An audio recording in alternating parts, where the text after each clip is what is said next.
A king, surrounded by armed nobles. A tent on a river meadow. A parchment sealed under pressure. It was not a victory. It was a warning. Centuries before democracy had a name. A single document dared to say, "The king is not the law." It was called Magna Carta, Latin for the Great Charter. Not written in English, not meant for the people. And yet, it changed the world. In 13th century England, the crown was heavy and unpopular. King John had lost vast territories in France, enraged the church, and crushed his own barons under excessive taxes. He fought wars he couldn't win, and made enemies he couldn't control. Even his nickname, John Lackland, was an insult. He was known for betrayal, cruelty, and broken promises. And yet, he ruled by divine right, unquestioned, absolute.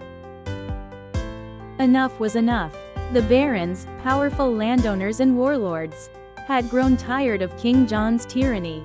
They demanded reform, protection of property, fair justice, and an end to arbitrary rule. But John refused to give up power. So, in the spring of 1215, they did what no one had dared before. They rebelled, and by June, they had the king cornered on the meadows of Runnymede.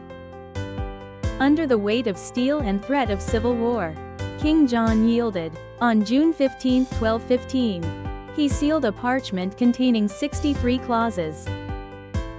The document was called Magna Carta, but it wasn't English. It was Latin, Magna Carta Libertatum, meaning the Great Charter of Liberties.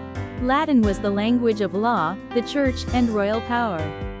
And this charter would become a cornerstone of modern liberty. Among its declarations, the king is not above the law. No free man shall be imprisoned without due process.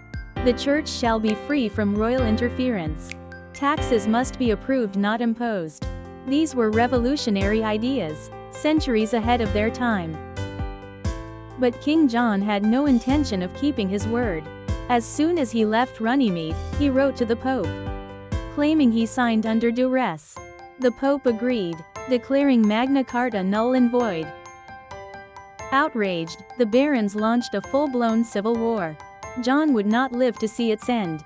He died of illness just a year later, hated and defeated. But Magna Carta survived.